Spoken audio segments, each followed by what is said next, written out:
are listening to the Ropes and Riffs podcast with your host, John Kiernan. Kevin, my man, always good to speak to you, and awesome to speak to you in this kind of capacity now, too. How's it going? What's up, brother? Good to see you again. Yeah, you too. And it's funny, too. It's kind of such happenstance that we're having this conversation today, because right before we went on, we were just talking about, oh, it's cool that we finally got this going. You were a big reason for this show happening. Like when we were working on themes together, and as we've done everything over the years, you've been like, hey, why don't we do a show about music and wrestling? So thank you for being able to give the spotlight to this. Yeah, a man of many ideas that can never make anything happen. It's always someone like you that actually has to take that idea and make it happen, because I'm just not good with my feet on the ground when it comes to that. But yeah, it was an idea that I had. As I'm sure I'm not the only one that ever had an idea like that about doing like a music and wrestling podcast, just about actually making it happen. So I'm glad that you finally actually are making this a thing and making it happen, because it was a cool idea that when we talked about it. Yeah, and it's cool too because of where we're coming from angle-wise too, right? I think that there's a lot of people in both music and in wrestling, but as many people have been hearing from some of these different episodes, you really have these wrestlers who love music and can talk music all day, what inspired them, their entrance themes, things like that.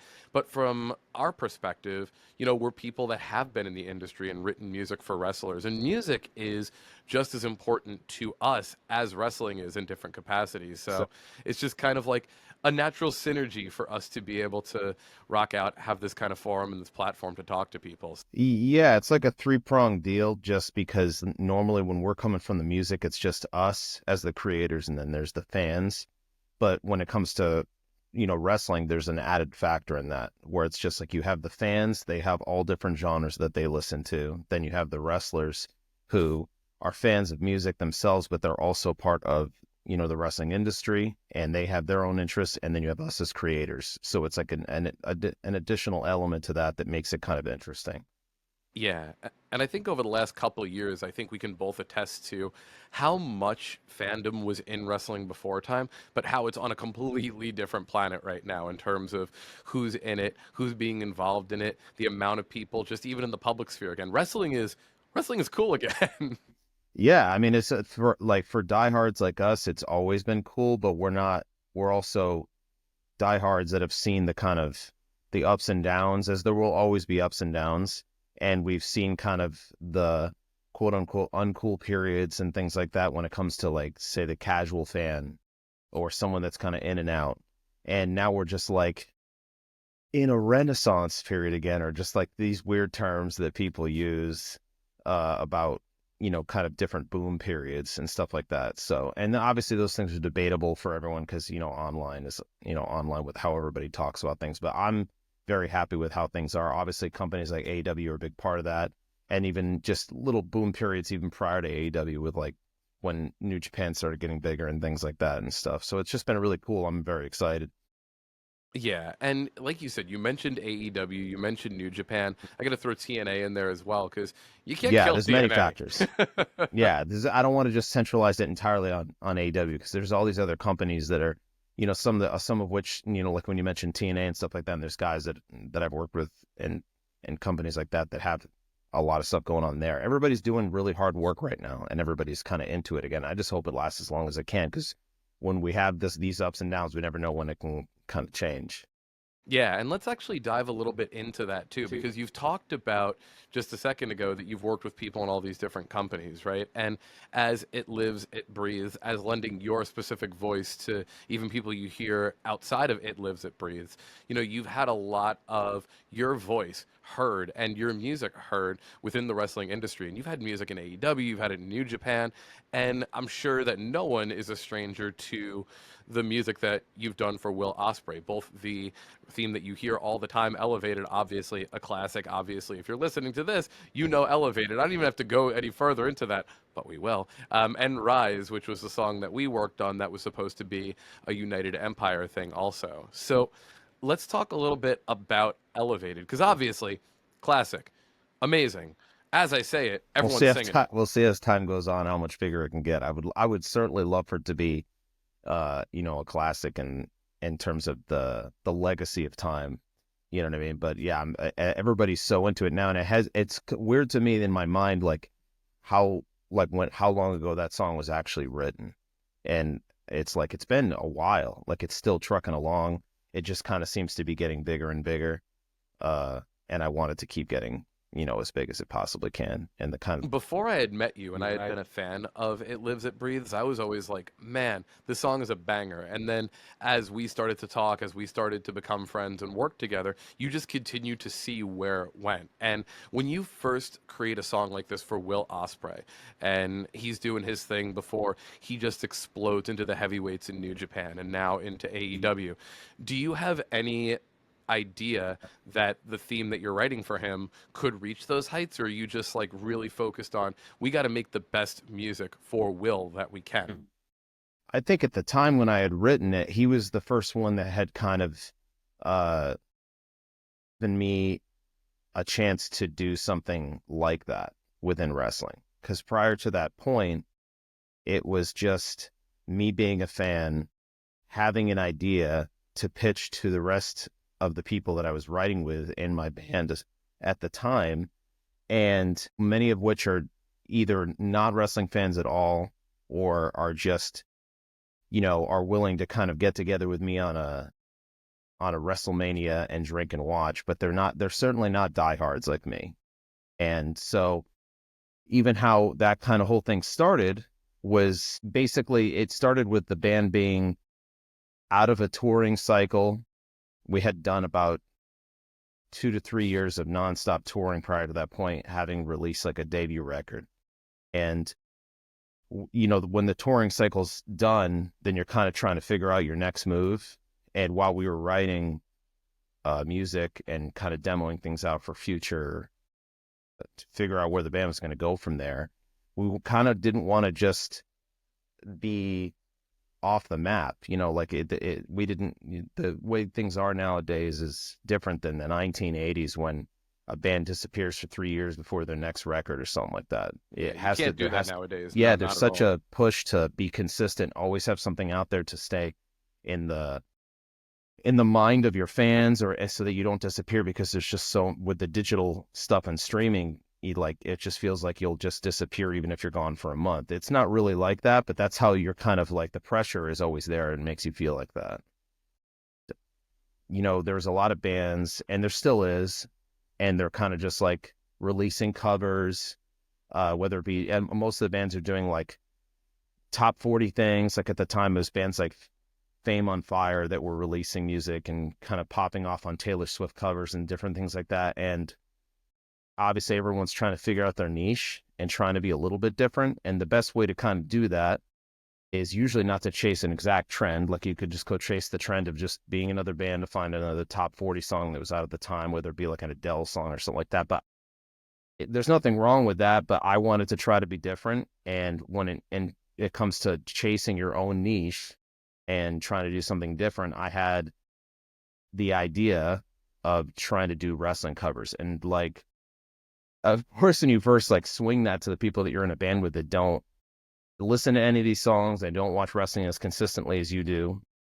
I mean, I've always been around pretty supportive guys, but it's not like it's been the hardest thing in the world to pitch stuff to them, especially because I'm kind of like a pain about, impressing my ideas upon people, Yeah, but it's and just that, character types too. You have things that people are into, and with people that may not be into professional wrestling, and you're like, hey, you know what? Let's do a bunch of covers because these songs are dope. They're going to be legacy things. We can do a really cool spin on them. It is a sell sometimes. yeah. And it's just a sell, because it's one of those things where it's like, I want everyone, when you're creatives, I don't want to be a dictator that's like, this is what we're doing and everybody just fall in line. That's not I want everyone to understand it as best they can and be into it, so that in turn, when creating back and forth with me, that we can create the best thing together and they're not dragging their feet along.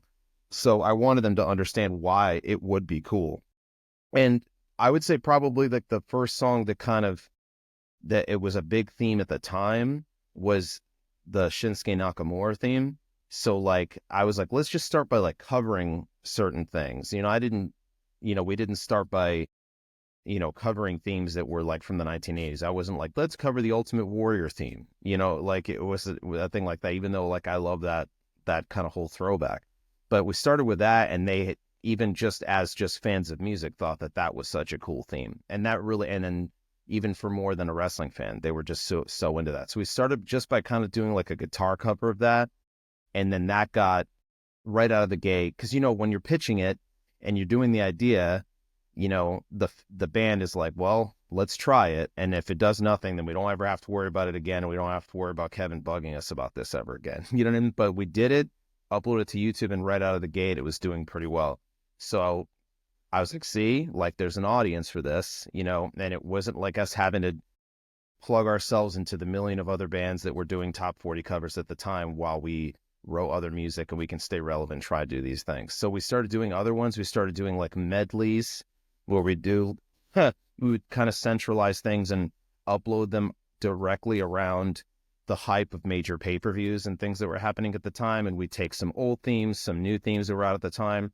I think like the Bobby Roode thing was also like popular at the time. So we'd kind of just package all these things together and try to drop them at around each pay-per-view weekend.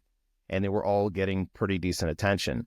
And so now we knew that the fans that we had built up were already there, already engaged, thought it was cool that we were just releasing anything in general and staying around. But then now we're seeing an influx of a whole new fan base that's coming in that, what I noticed really quick, didn't have any of the stigma of just normal rock and metal fans that were around. Yeah. But they were just accepting the music at face value and then also checking out our originals. So now I'm getting what I kind of wanted out of this.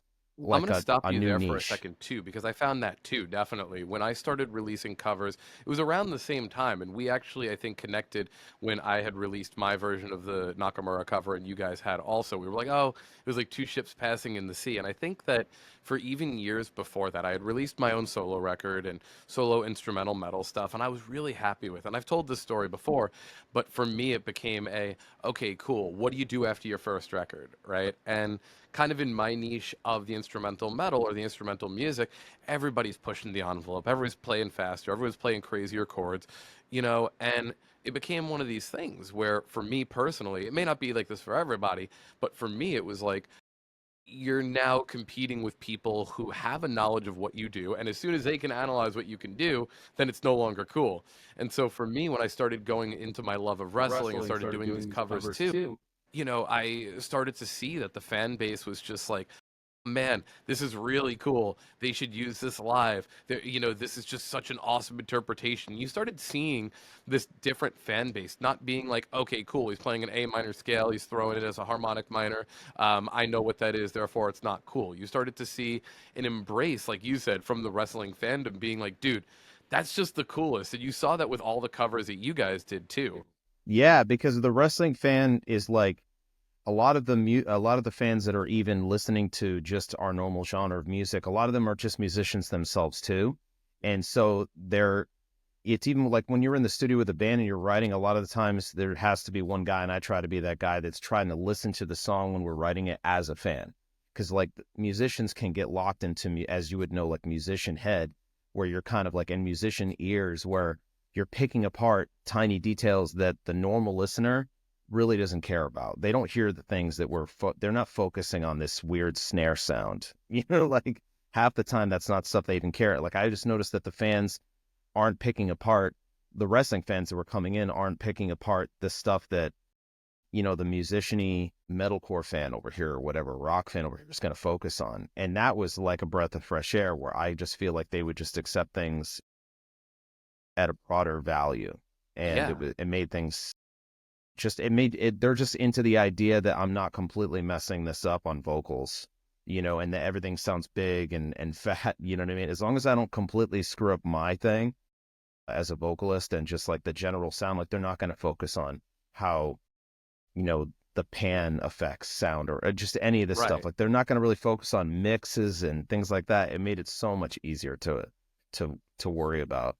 So how do you go from that and doing all of the covers and having the original music of It Lives, It Breathes, and then all of a sudden parlay that into, okay, now Will Ospreay wants us to write a theme for him? How does that work? We basically, like, those things had picked up. I mean, and it was crazy because nothing had ever become like viral huge They were just getting solid attention, enough for us to keep building on it and keep trying different covers and seeing what stuck.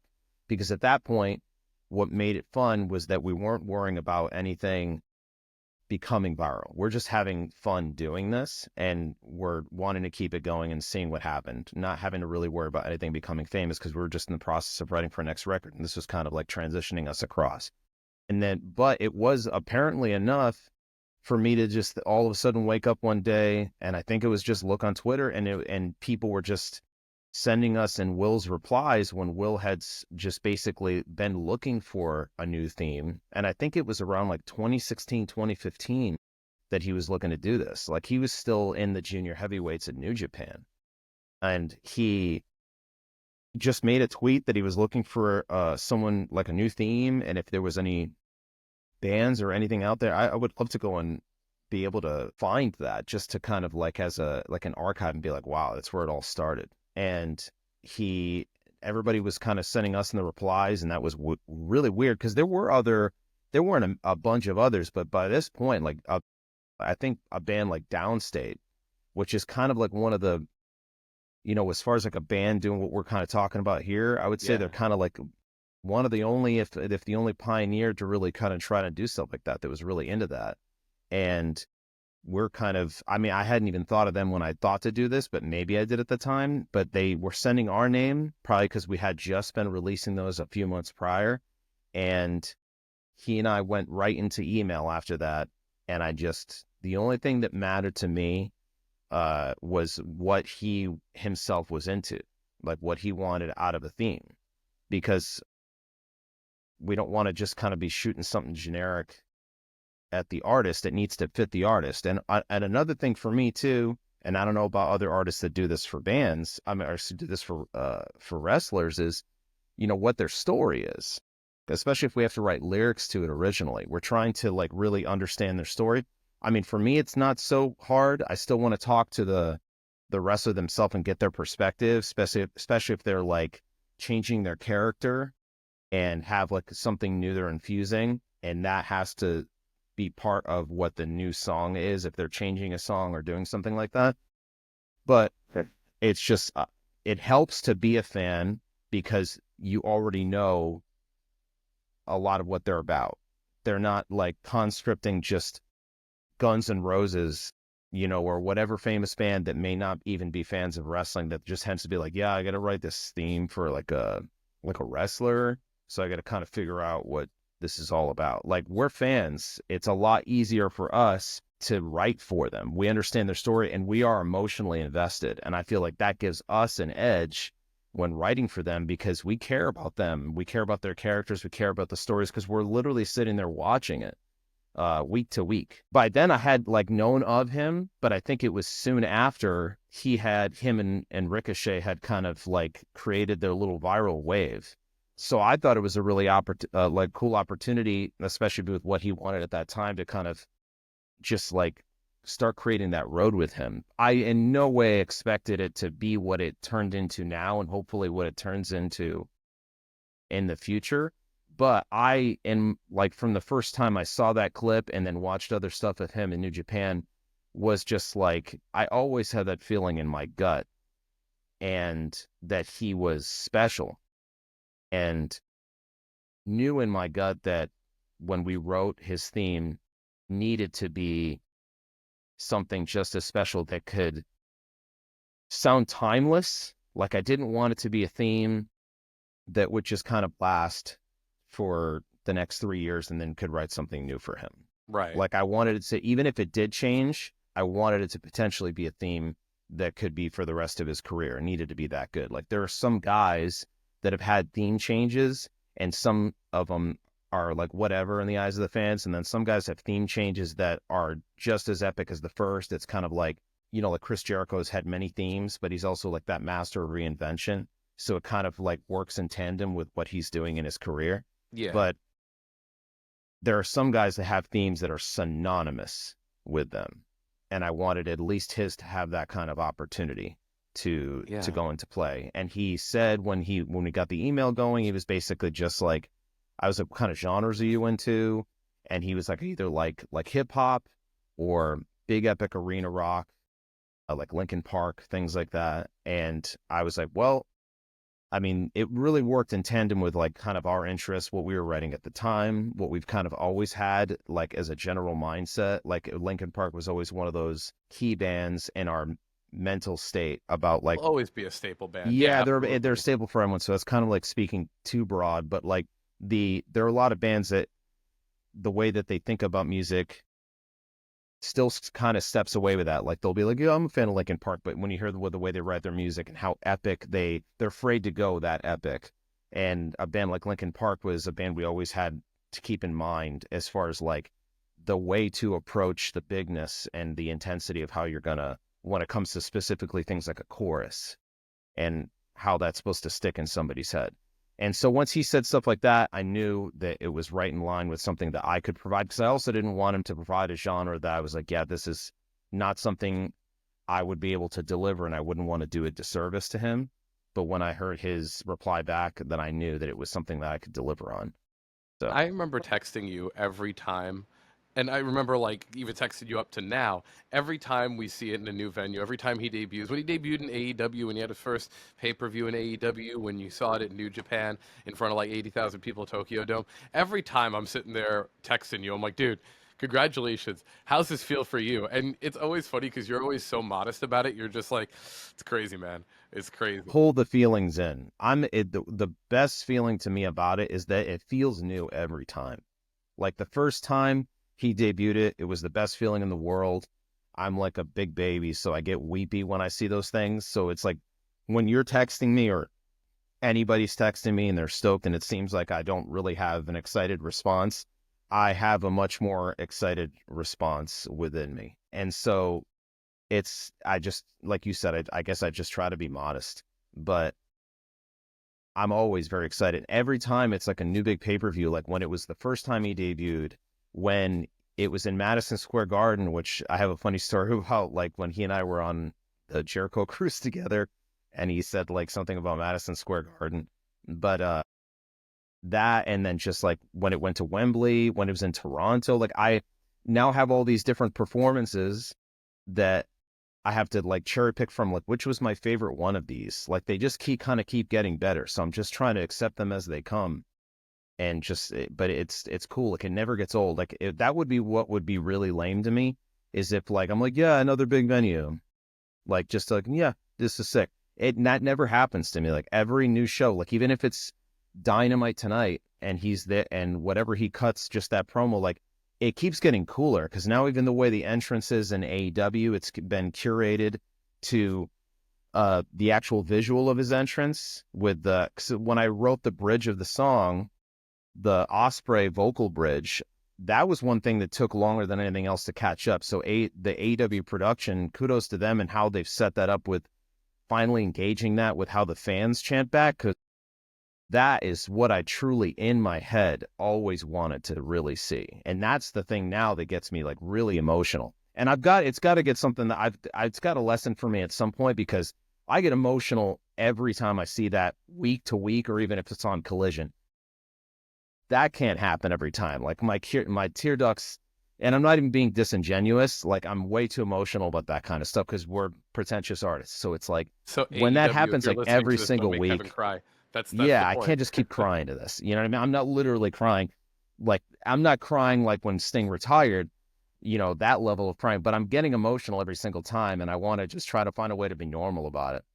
But you know what, too? It's one of those things. It's like you're seeing your child go out into the world and do all these things. They're like, cool. When they're in this stage, it's like they're kindergarten. Then all of a sudden, okay, he's in the super heavyweights. Oh, okay, cool. This is now he graduated. Now he's in high school. Now he's going off to college at Wembley. It's like it's one of those things where it builds with you. And I'll tell you this, for anybody watching and anybody listening to this is not just isolated to Kevin. This is how it's been with me. I've talked to the downstate people. This is how it is with them. Mikey, it's the same way. It's one of those things where you write a song and you write a piece of music for a wrestler and you don't know where it's going to go, because wrestlers go so many places. They're in different companies. They're doing different things on socials. You never know truly the trajectory of where a wrestler is going to go.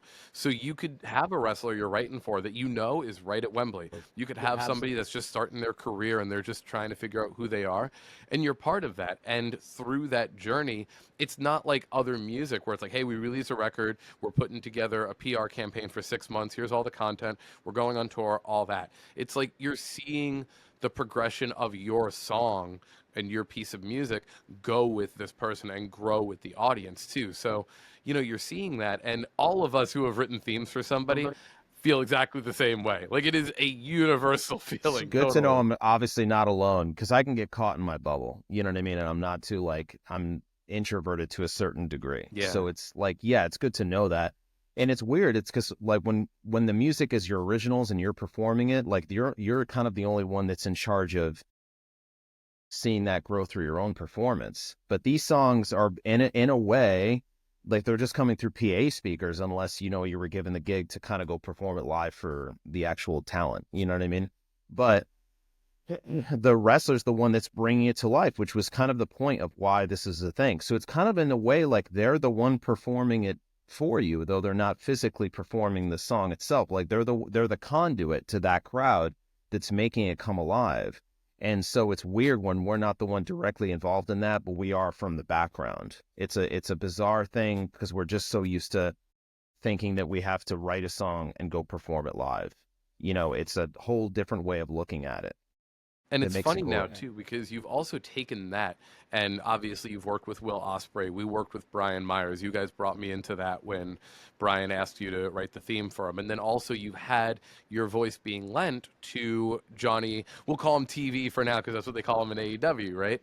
So you've had your voice lent there. You've been on the PJ Black one that we worked on together. So it's so cool to see that your voice and the vision of It Lives, It Breathes and everything that we're doing is moving into all of these different wrestlers, and you're able to tell that story of each wrestler in each one. And I said this to Downstate recently when I talked to them, to Justin over there. I was like, all these themes are about different wrestlers, and there are different stylistic things that happen in there, but you can still tell it's you. Like, at the end of the day, people can still create that audio through line back to saying it's Kevin, or it's It Lives, It Breathes, or there's some modicum of that.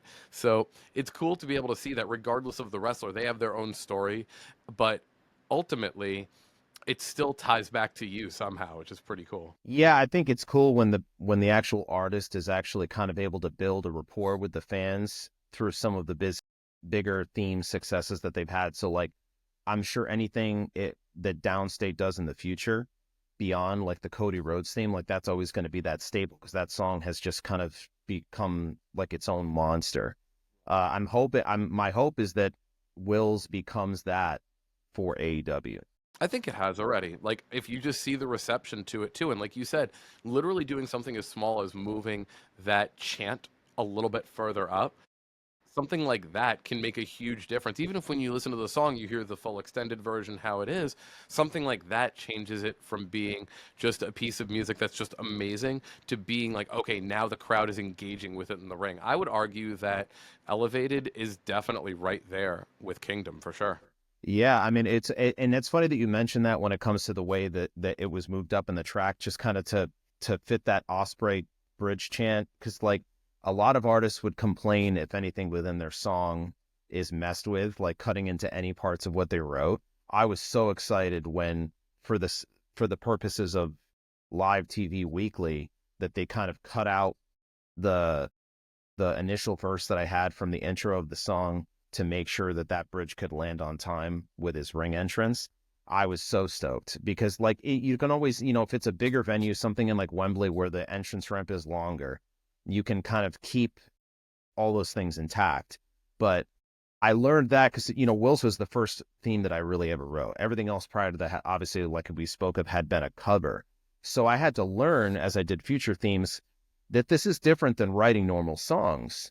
The big thing was realizing, with anyone I've worked with in the future, is fitting many different things outside of, like, when we're writing normal songs, we can kind of write them freely to what we are trying to do originally, like as our own personal artist vision. But when we're writing it for them, we have to think about, kind of the especially if it's on TV, like the time cues and even things like the tempo. And I go down, I'm a weirdo, so I don't know if everybody else is like this, but I literally watch the way that particular wrestler walks, their tempo of like, I mean, to me, that makes all the sense in the world. So if that makes me feel crazy, but when Jim Johnston wrote the Ultimate Warrior theme, the tempo of that song is indicative of the fact that he knew that Warrior was running to the ring a million miles an hour.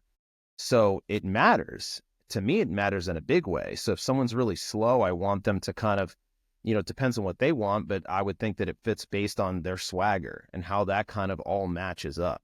And yeah, the time cues and things like that. Like if I don't have any regrets with per se Elevated, but I'm probably, if I had to write it now, knowing where, the time cues land with the in-ring entrance, I may have written it differently as far as like chopping out a verse and stuff like that. So, and it doesn't matter too much because production can make those edits like they did with cutting out that one verse for live TV, but then I see them include that verse during pay-per-views because it has a longer entrance and things like that. Yeah, and then you think about taking the things that you learn from that, and then obviously the theme we did for Brian Myers, right? You're asked by Brian to create a bomb theme. He left WWE. He's now going into TNA. We start talking and say, hey, what can we do together? And I remember that moment too, where, you were just like, hey, here are some of the references. Here's what he's saying. And I think that was one of my first bigger themes that I had worked on also, And so it's like, again, eternally grateful for you guys being like, hey, let's get this schmuck involved too, no, and man, you being were the right able guy to. for the job. Like, if anything, like, it wasn't ever really hard. Like I said, working with people that weren't fans before, because I'm pretty good at selling, why it works and makes it important. But it's not going to be it's certainly going to be easier working with someone like you that's as big a fan lifelong as I was. So I knew you would understand it even more than anybody else could. So and it was also kind of right place, right time. Like it couldn't have. We had just started talking and like right before that point. So for that to kind of land in our lap, right around the same time you and I had just met, I mean, call it kismet or call it whatever you want to call it, but it definitely worked out that way, and that was a cool thing. I mean, Brian Myers had even more references than Will Ospreay. Like Will Ospreay's a pretty straightforward guy.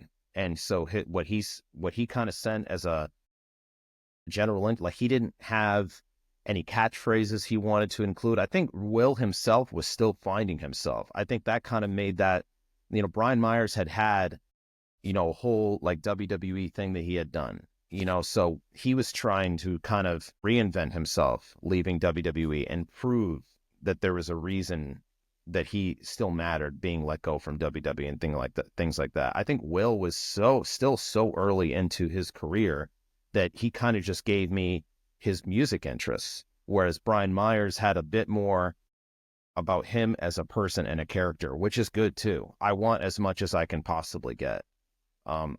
There's not, I can take whatever you have and I can make it all work, because for me, being a fan, I already am watching anyway, but I still want every bit of details that you can get, especially if you're trying to kind of switch this up. If your character's, needing a new theme and they're going darker, I don't want to be writing a babyface theme if you're Right. going heel. And so I don't want to look like an idiot. It really is important to me to kind of fixate it and make it as if it was written by them. Like I want to get as close as I can to their headspace as I possibly can, like a freaking psychological study.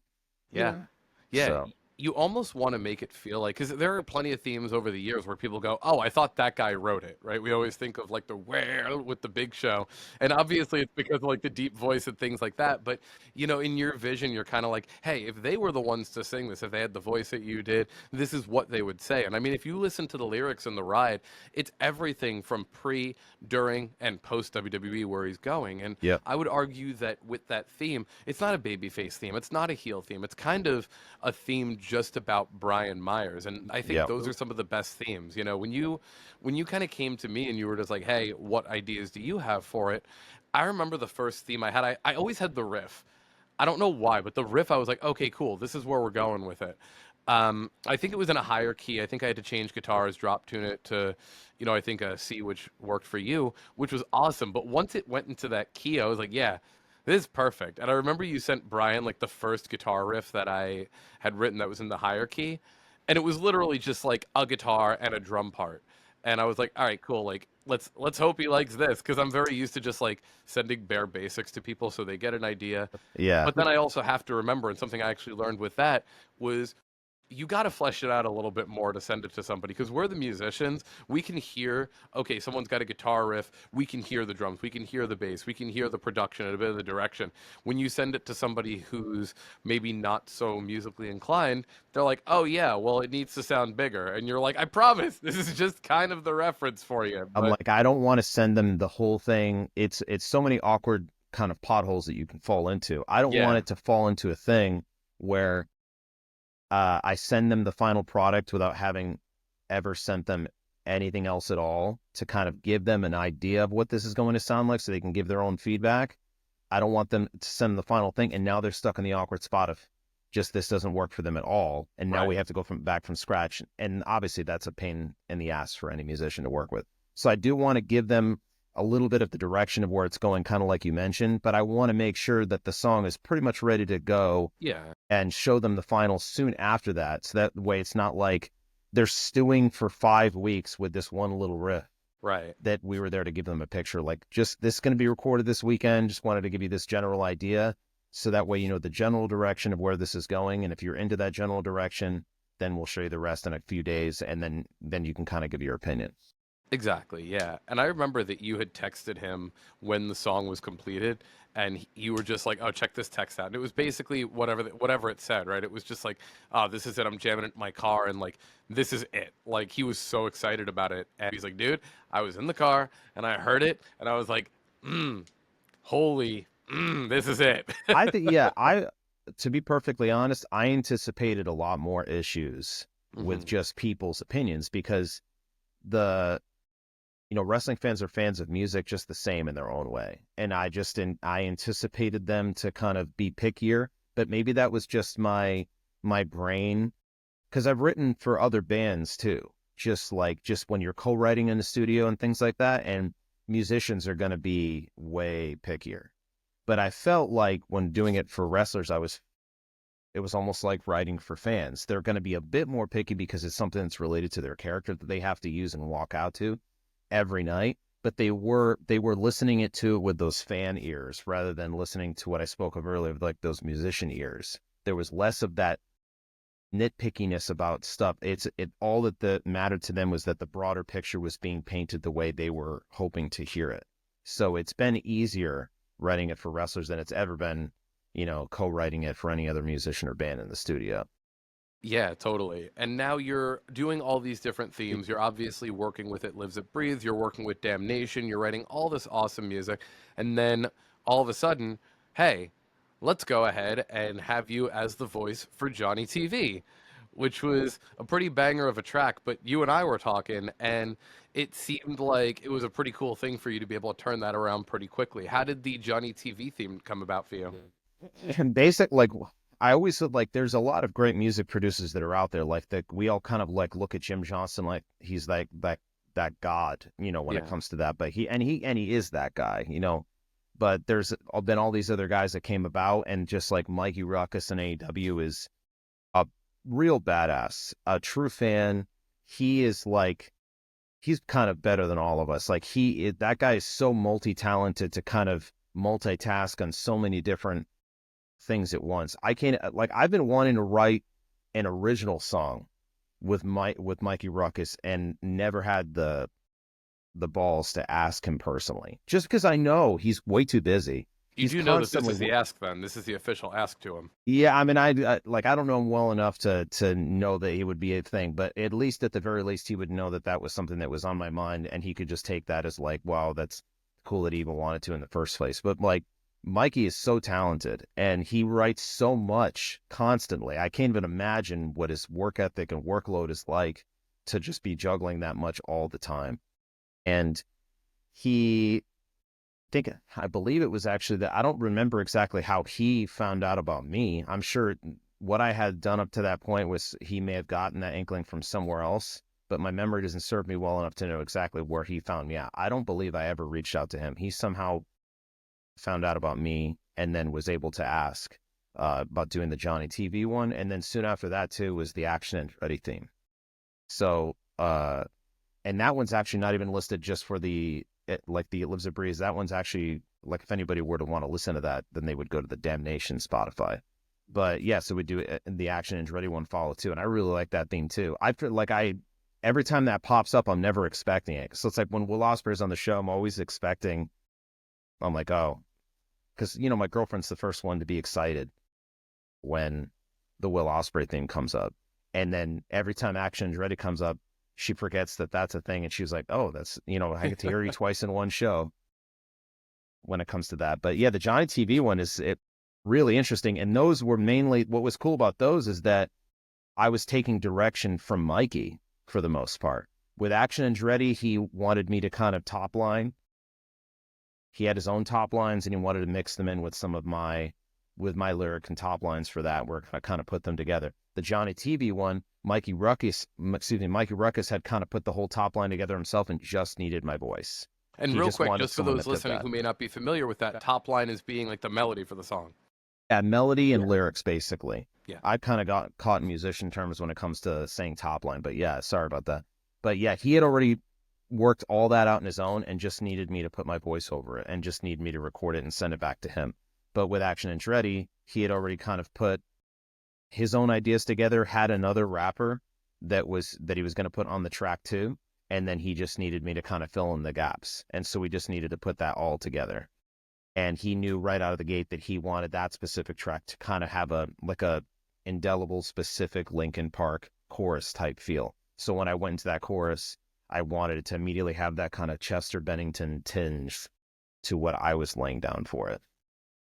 Forget if you had told me in advance that you were doing the Johnny TV one. I think you might have, and you were just like, I got to turn this thing around super quick. And for anyone I had like who's 3 listening to this days. show, yeah, I had like 3 days. It was the first time that it was the first time that Mikey Rukus kind of had that for me. I don't know if he had like another vocalist drop out that couldn't do it and he kind of fell back onto me or something like that. But he got in touch with me and was just like, this is what I need. You know, if the best you can. He was a really nice guy, but I could tell this was something that he needed to have done pretty quick. So I had to find a studio in my area. Luckily, I live in Orlando where there's a lot of different music studios with friends around me here. And so I was able to make that work, but it's still a lot of pressure.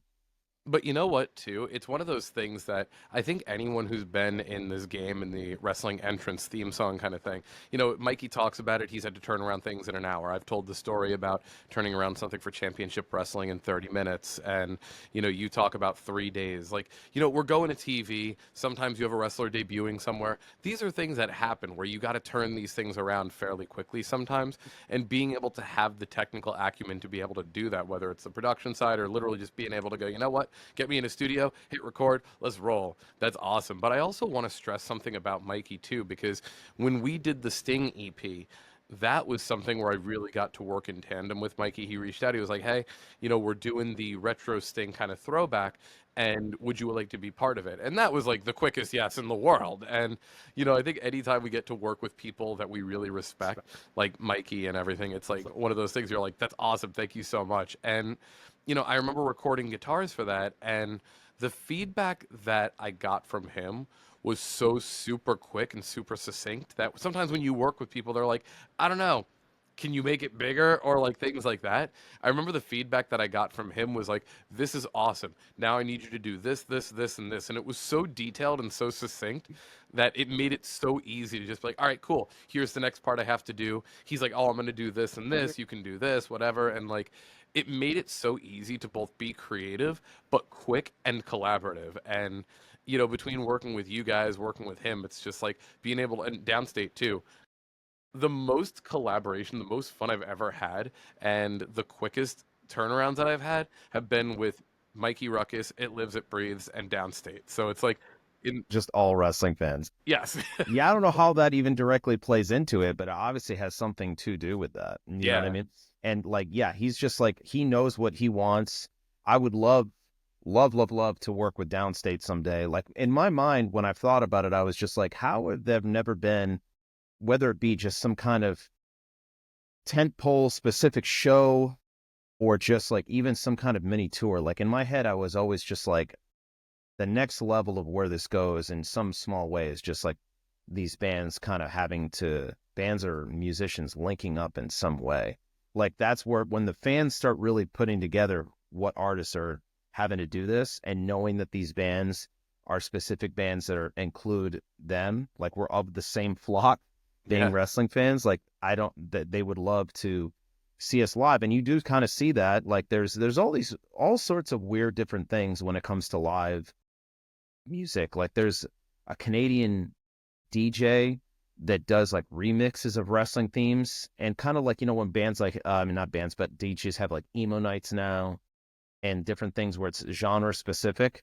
There's like a Canadian DJ that does this, but it's basically just remixes of nothing but wrestling themes. And I see the Instagram and it's like packing out, and now he's just playing in different cities too, I think even outside of Canada. And so you see like Chris Jericho and Swerve Strickland like getting on stage together and things like that. And obviously Jericho is one of the biggest pieces of this, because Jericho, being in a band as well as being a wrestler, has always tried to cross those two bridges, even though he's kept them separate, but now more than ever is kind of having them intertwined. And just with his Jericho cruise, having bands and wrestlers and wrestling matches like on the same boat, like that rock and wrestling concept is kind of like the biggest, kind of piece of this. So to me, I was always just like, how is like in my mind is always running with dreams. Like I'm just nothing but a dreamer. So I was just like, would love to see It Lives or Breathes and Downstate on a rock and wrestling cruise someday. And that's not me making an official pitch. I don't have any, predispositions to imagine that would something that would ever be actually happen. But I'm allowed to dream, and that would be certainly something that I would love to see in a dream. Well, you know what they say about podcasting. What you say on a podcast gets put into the universe.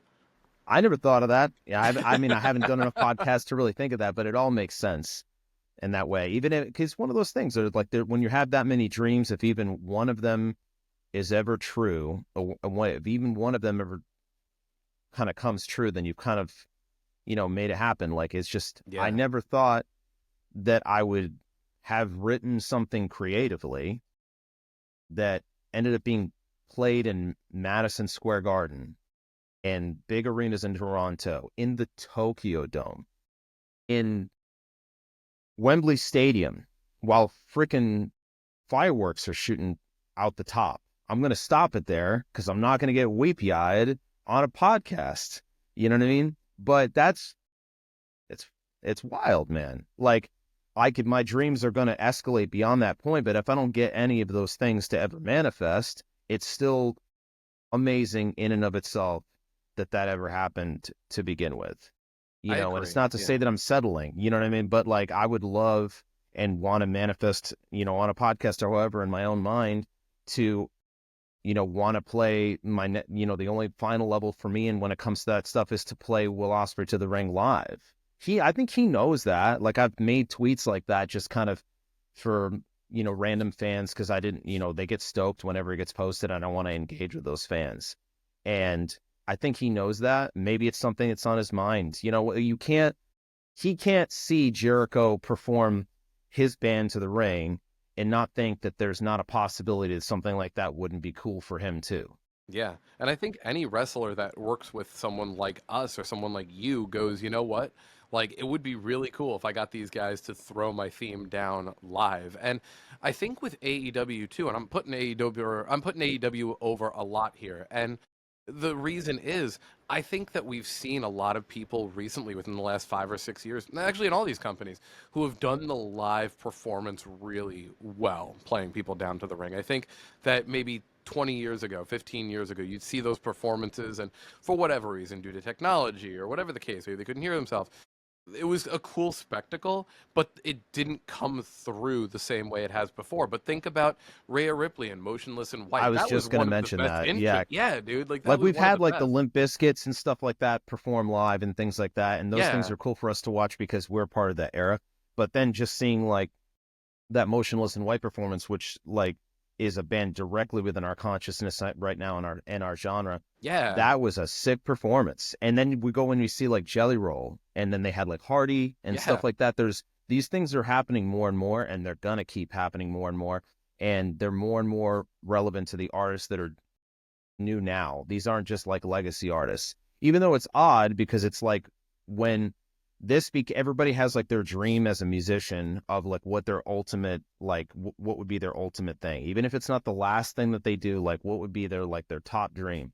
And even when I first got into music, maybe even a bit before that, the one thing I always looked back and wanted was something around this way, like performing live at a wrestling event, more than, when I talk to other musicians and they're like, they want to tour with this band, like that's their favorite band, they want to tour with them, or they want to play a festival. That's like their biggest thing. They've been playing local their whole life and they just want to play a festival. Like I've done those things. I want to do them more. I want to do them again.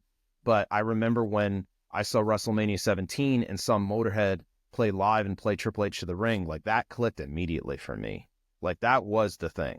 Like when I saw, that was the coolest thing I had ever in my life seen up to that point, with like not even that was it. And so in my mind, I was like, if I get that and I never do anything in music ever again and I never sell another record, like I can go to bed and die happy having done something like that. So I know in my head, like I'm not too like, I'm only one phone call or one particular opportunity away from something like that happened. And it's weird because I wouldn't be the age of Lemmy at that point doing that, So it's like in my mind, it's almost like you think that, well, maybe someday when I'm 65 and on a walker, I get this final opportunity to do this thing and I've had a full career. Like if I were to, I wouldn't retire after that, but if I were to retire at that point and that were to happen in the next year, I would have already reached my apex of dreams. Where the hell do I go from there? Matt Hardy ended up saying something years ago. I think it was when he rejoined TNA. I think in like 2016, not during the Broken time, but Jeff was there and then he brought his brother in. And I remember him telling Jeff, he goes, "Hey, if we ended up being tag team champions one time, that was all we ever wanted. And we've been champions multiple times. So I think we did pretty good for ourselves." And I always think about that too when it comes to what you're talking about, right? You were like, "Hey, my dream would be to play somebody at the ring. My dream is to do all of this." And there's so much in your career with all your different projects that you've done. And so for you, it's like, imagine if you could play Will Ospreay to the ring. Imagine if you could play Action Andretti to the ring. Imagine if you have these different things that you can do. It's like, that sounds like the full circle moment for you. Yeah, and it's at the very least, you kind of say it early in advance because, we're artists, wrestlers as well as musicians, which is why we kind of understand each other, is because we're all artists. So there's something linking us together from that perspective. But it's never enough. So it's like if we, at the end of our life, we'd be able to full circle look around about it and be like, wow, I did it. Look at that time I went and played at Wembley, or whatever the hell it was.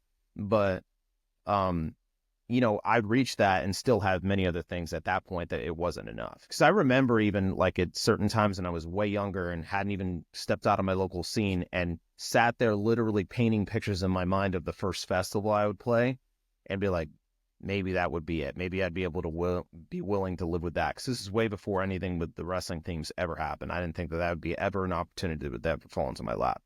But I remember thinking about a festival and how cool that would play. I've played like close to like over 5, close to 10 now of big, festivals like that. And so I didn't even realize it when I was doing it, like how many years before that I had been like, sitting there painting that picture in my mind, trying to manifest that. And then now it's happened multiple times. So it's really never enough, which is always annoying for the person that you're dating. They're like, it's never enough. They're right. We're like, it really is never enough for us. Like, we're just pains in the ass. This stuff keeps building on top of itself, until we fly too close to the sun. But it's true. And you know what, though? I could see All In this year. It lives, it breathes. Playing him to the ring. Let's manifest it now. Why not, man? Let's manifest it. Bring out the kid in us, it's always going to be a ball in their court kind of a thing, but it really would be this amazing thing to look back on. Like when I did the Jericho cruise and met Will for the first time, which I botched so terribly. You know what I mean? Like I was just like, he was the one that came up and found me out of a crowd. He found this. And then you started singing Don't Stop Believing with him, right? Yeah, and then we did, he was so stoked to have me do karaoke. He was almost like I love that dude, and he has been way nicer to me than he never needed to be. Like found me out of a crowd, and then I was trying to be as cool as I could around him, not be that guy. And then went and saw each other again on the deck, and it was so friggin' loud with the music playing and everybody's screaming and everybody's partying, everybody's drunk. And it was early. I wasn't really drunk yet, but Will's accent is so thick. And I was like terrified of not understanding him. And that's exactly what happened. Like I manifested that fear into reality where he was like actively saying all this kind of stuff to me. And then I'm just like, I can't understand. Like, and I just said this. Like, I said this to the man's face. I was just like, I can't understand you. Like, I was like, I'm gonna die. Like, I can't believe I just said that to him.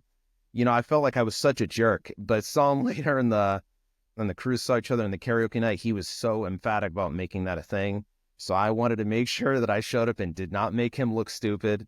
And the first thing he did, because he was like hosting that karaoke that night on the cruise. It was his night. It was like, because they set up all the wrestlers to do their different events and things they can host and stuff like that to make it cool for the fans.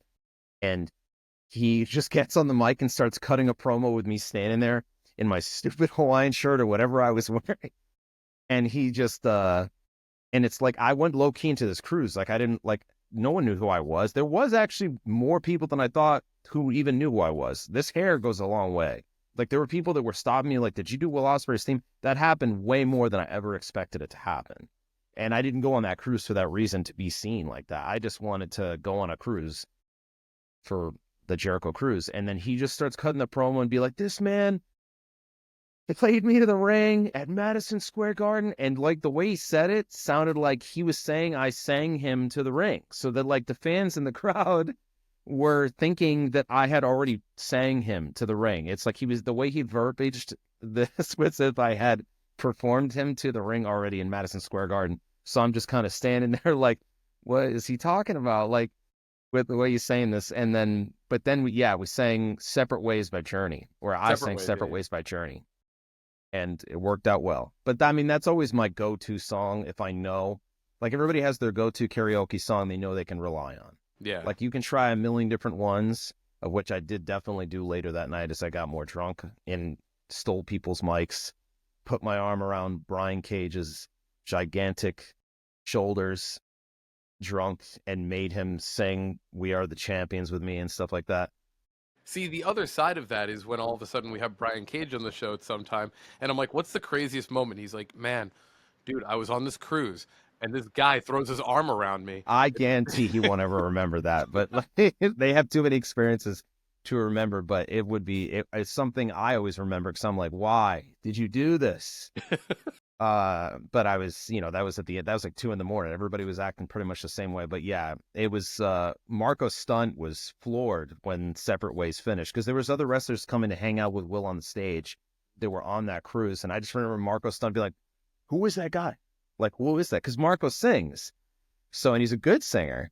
And so it was just, it was cool. It was a really cool moment. So to bring all that kind of together, if I were to ever in that live platform with Will again, dude, it's crazy because, maybe it's just me being up my own ass, but it's like, even when I see Will do what he does when the crowd does the Ospreay chant back to him, I'm like, he moves his arms the way I would have moved my arms. Like, I'm very handsy live. Like, I'm big. It's very, very Freddie Mercury, open arms, that kind of thing. Like, I'm just out there when I perform live. And when Will does everything with that, I'm like, that's exactly how I would have done it. So if I never get a chance to do this with him, at least I know he's taking care of business. He's engaging that crowd with his hands like a maestro, the exact way that I would have done it if I was there doing it every single night live performing for him. So it's awesome. And that's important too, because, we're manifesting it. We're talking about it, playing him to the ring, but there's something to be said for being able to go out there and perform a theme for somebody live and be able to engage the crowd just like they do. You and Will share a similar part in the world of professional wrestling when you're, doing that part. Because again, I think a lot of people really rely on the theme, which is totally part of it. But as you see with Will, and as you see, if you've never seen Kevin live in any of his bands, dude, guy's a monster. And you're engaging the crowd, you're doing all these different things, you're telling people what to do when you want them to do it. I think it would just be a recipe for success, giving even more people that much more energy. It would probably be one of the biggest walkouts of Will's career, because you would not just have him orchestrating, but you'd have you, a professional who's been doing this for X amount of time as well, being able to really get the crowd even more engaged. Yeah, I mean, I would not be able to live with myself if I messed that one up. You know what I mean? I mean, I think that as much as like interest wise of music, the cool thing about a wrestling fan is that it's not just fans of rock, and there's hip hop fans, there's, you know, EDM, everything gets mixed in that. It's like if you're thinking about the music that's happening during a wrestling show, it's essentially a mixed genre festival. Like most music festivals don't have mixed genre. Like if you have an EDC, it's mainly electronic music. If you have Rockville, like in Daytona, or any of these other big rock festivals that happen, they're specific to rock and metal. And just country festivals, yada, yada, yada, how everybody knows. But with wrestling, it's totally mixed. And the fans are always mixed in it. And you have guys that don't even particularly listen to rock music in that crowd that are into these themes just because the theme is cool. It just becomes a music thing mixed with the entrances and the stories that are being told in the ring. That makes it, in a way, so much cooler, because I'm able to get fans of my music that don't even normally listen to my genre of music, which to me was the exact reason I started doing it in the beginning when I started doing the covers, was engaging people that were of a niche completely outside of anything like that. So Exciting. Yeah, it would just be a sick thing. Good times ahead. We're manifesting a lot of things. We're talking about a lot of things. We don't know what's coming, but we're hoping to see even more happen. But I think there's just a level of gratefulness from you about, hey, I've already been able to do all of this stuff, and what's to come is what's to come, but I hope there's more to come, and there will be. Yeah, And I don't even want to yeah. piggyback off of that, because the way you said it is pretty much the way it goes. You know what I mean? Like that, I Yeah. couldn't have said it really any better myself, to be honest. So, Well, Kevin, I appreciate you. Thank you so much for joining us today. Thank you so much always for chatting with me. And like we said at the top of the hour, thank you for inspiring this whole little grid that we're in here. you are welcome, sir.